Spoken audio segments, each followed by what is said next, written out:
Hello guys, welcome to our channel. నేను మీ anchor Teja. Present అయితే బయట ఒక హాట్ టాపిక్ నడుస్తుంది, అది పవన్ కళ్యాణ్ గారి గురించి.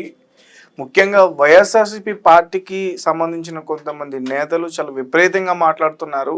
ఇప్పుడు పవన్ కళ్యాణ్ గారు డిప్యూటీ సీఎం అయ్యారు కదా, ఆ రోజు ఎన్నికల టైంలో ఎవరైతే 30,000 మంది ఆడవాళ్ళు మిస్ అయ్యారో వాళ్ళందరినీ వెనక్కి తీసుకొస్తారా, తీసుకురాకపోతే వెంటనే పవన్ కళ్యాణ్ గారు తన డిప్యూటీ సీఎం పదవికి రాజీనామా చేయాలి అని చెప్పేసి మాట్లాడుతున్నారు. సో ఇవన్నీ కూడా మనతో పాటు డిస్కస్ చేయడానికి సంతోష్ గారు ఉన్నారు, ఆయనతో మాట్లాడుతూ. నమస్తే అన్న. నమస్తే. రైట్. సో పవన్ కళ్యాణ్ గారు ఆ రోజు నిజంగానే మాట్లాడారు. వాలంటీర్స్ ద్వారా 30,000 మంది ఆడవాళ్ళు మిస్ అయిపోయారు అనే విధంగా ఆయన మాట్లాడారు. సో ప్రజెంట్ దాన్ని పట్టుకుని చాలామంది కూడా విపరీతంగా మాట్లాడుతున్నారు.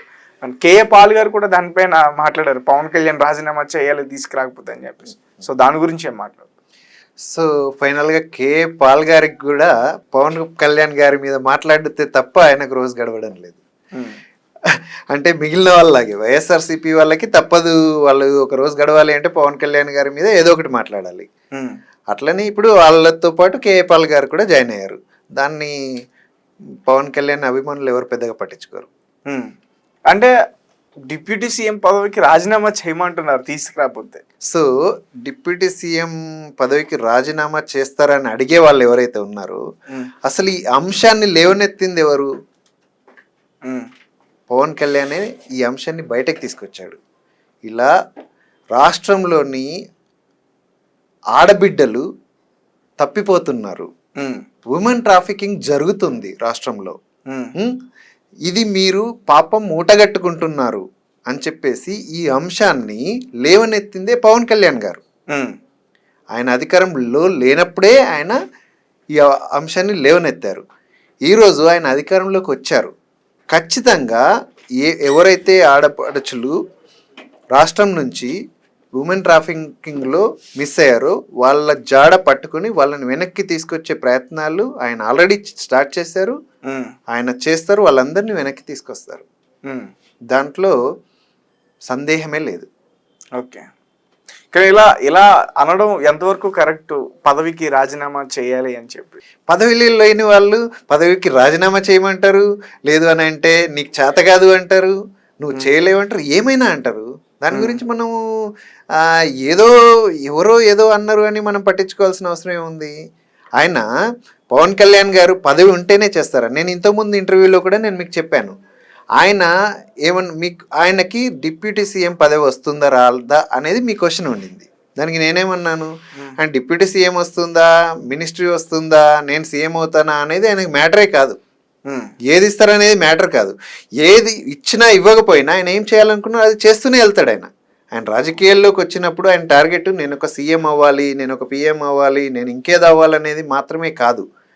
సొసైటీలో చాలా విషయాలు అన్కంట్రోల్డ్గా ఉన్నాయి, వాటిని కంట్రోల్లోకి తీసుకురావాలి అని అంటే రాజకీయాల్లోకి వచ్చి రాజకీయాల ద్వారా వాటిని క్వశ్చన్ చేసే అవకాశాన్ని తీసుకున్నారు ఆయన. తద్వారా అధికారంలోకి వస్తే కొన్ని అంశాలని, ఇలాంటి విషయాల మీద మనం ఫుల్ కంట్రోల్ తీసుకొని మనం అధికారంలో ఉన్నప్పుడు ఏంటి అని అంటే ఆ చట్టం పరిధిలో మనం ఏం చేయగలిగితే మనం వాటిని కంట్రోల్ చేయగలుగుతాం, అది మనం చేయొచ్చు అని అధికారం కావాల్సి వచ్చింది ఆయనకి. అంతేగాని అధికారం ఉంటేనే నేను దీనిపైన మాట్లాడతా, అధికారం ఉంటేనే నేను చేస్తాను, నేను ఏది నాకు పదవి అనేది నా కోసం అనేది కాదు ఆయనది. ఆయన అధికారంలో లేనప్పుడే మాట్లాడిండు. అధికారం ఉన్నా లేకపోయినా డెఫినెట్లీ ఆయన అనుకున్నదే చేస్తాడు. అధికారం ఉంటే ఆయన ఎక్కువ చేయగలుగుతాడు. ఖచ్చితంగా దీనిపైన ఆయన అధికారాన్ని యూజ్ చేసుకొని ఒకవేళ ఆయన పరిధిలో లేకపోతే ఒకవేళ ఆ నెక్స్ట్ ఆ పోర్ట్ఫోలియోకి వెళ్ళి వాళ్ళ సహాయం తీసుకొనైనా ఆయన అనుకున్నది ఆయన చెప్పింది చేస్తాడు. అంటే డిప్యూటీ సీఎం పదవికి ఆయనకి అంత ఇంట్రెస్ట్ లేదా కళ్యాణ్ గారికి? నేను అదే చెప్పాను, డిప్యూటీ సీఎం పదవికి ఇంట్రెస్ట్ ఉందా లేదా అనేది కాదు. ఆయన ఏంటి అని అంటే పర్టికులర్గా నాకు ఇది కావాలనే ఇంట్రెస్ట్ ఎప్పుడు ఉండదు. ఆయన రాజకీయాల్లోకి వచ్చిన ఆయన అజెండా ఒకటే, సమాజంలో సమస్యలు ఏమున్నాయి, ప్రజలకి ఏం కావాలి, వాటిపైన నేను పోరాడగలిగితే పోరాడతాను, చేయగలిగితే చేస్తాను. అధికారం ఉంది, పదవి ఉంది, అధికారం లేదు, పదవి లేదు, నాకు పదవి లేదు కాబట్టి నేను దీనిపైన పోరాడను, పదవి ఉంది కాబట్టి నేను చేస్తాను, ఇట్లా ఏముండదు. ఆయన అజెండా అది ఎప్పటికీ కాదు. ఉమ్, సో డిప్యూటీ సీఎం పదవికి ఆయన ఇంట్రెస్ట్ ఉందా లేదా అనేది మ్యాటరే కాదు ఇక్కడ. ఆయనకు అవకాశం వచ్చింది, డిప్యూటీ సీఎం పిలిచిచ్చారు ఆయనకి. ఉమ్, నాకు డిప్యూటీ సీఎం పదవి కావాలని ఆయన అడిగింది కాదు అది. ఉమ్, చంద్రబాబు గారిని అధికారంలోకి ఏదో రకంగా ఈయన ఇన్ఫ్లుయెన్స్, ఈయన కూటమిలో జాయిన్ అవ్వడం వల్ల చంద్రబాబు గారికి అధికారం వచ్చింది. ఉమ్, తద్వారా ఈయనకి డిప్యూటీ సీఎం చేసి ఆయన ఏదైతే ఉందో ఈయనకు చేయాల్సింది ఆయన చేశాడు. ఉమ్, కానీ ఈయన నాకు ఇది కావాలని పోటీ పడి, లేదు అంటే ఆయన కావాలని తెచ్చుకుంది కాదు అది. ఉమ్, ఆ పదవికి ఆయన అర్హుడు అని ఆయన డిసైడ్ చేసి ఇచ్చాడు. ఓకే. కానీ ఈ పదవి ఉంది కాబట్టి నేను చేస్తాను, పదవి ఉంటేనే చేస్తాను, పదవి లేదు కాబట్టి నేను పోరాడను అనేది కాదు ఆయన మనస్తత్వం. ఆయన ఇంట్రెస్ట్ అది కాదు. ఆయన ఇంట్రెస్ట్ ఏంటి? ప్రజల సేవ. అంటే 30,000 మంది ఆడవాళ్ళని వెనక్కి తీసుకురావడం సాధ్యం అయ్యే పనేనా? ఎందుకు సాధ్యం కాకూడదు?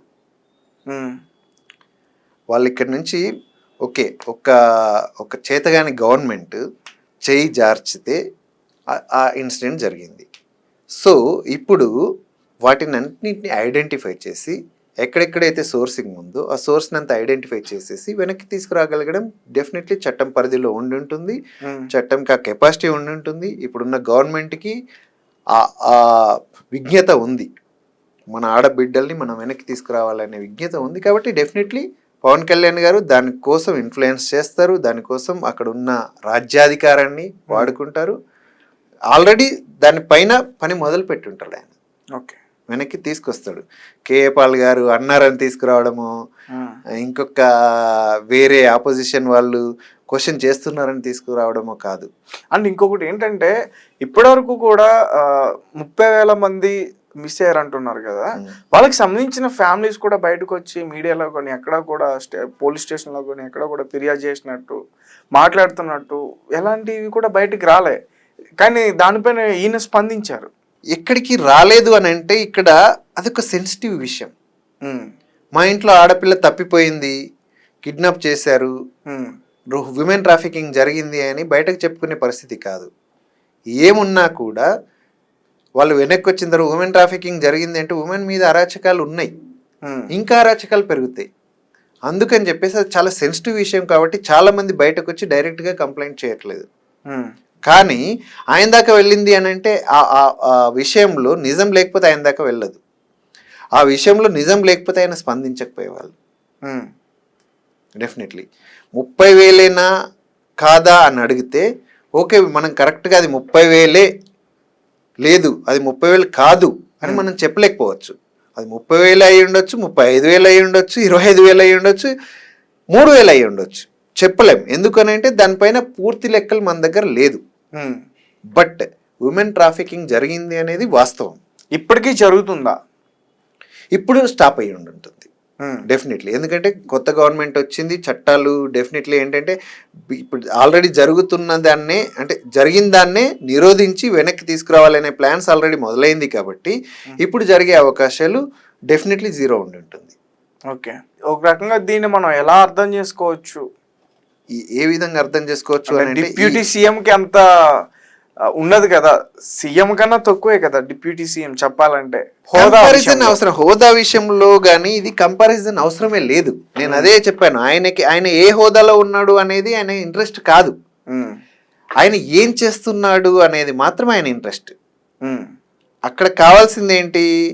ఆడబిడ్డల్ని కాపాడాలి, వెనక్కి తీసుకురావాలి అనేది మాత్రమే అజెండా. దానికోసం ఆయన హోదాకి అంటే ప్రస్తుతం ఉన్న ఆయన హోదాల్లో అది వీలవుతుందంటే ఆయనే చేస్తాడు. ఆయన హోదా పరిధిలో లేకపోతే నెక్స్ట్ చంద్రబాబు గారి దగ్గరికి వెళ్ళైనా కూడా దాన్ని తీసుకొని వస్తారు. కానీ నా హోదాలో ఉన్నాను, నేను హోదాలో ఉన్నాను తెస్తాను అనేది కాదు. ఆయన దానికోసం ఆయన చేయగలిగింది ఆయన చేస్తాడు. Okay, definitely.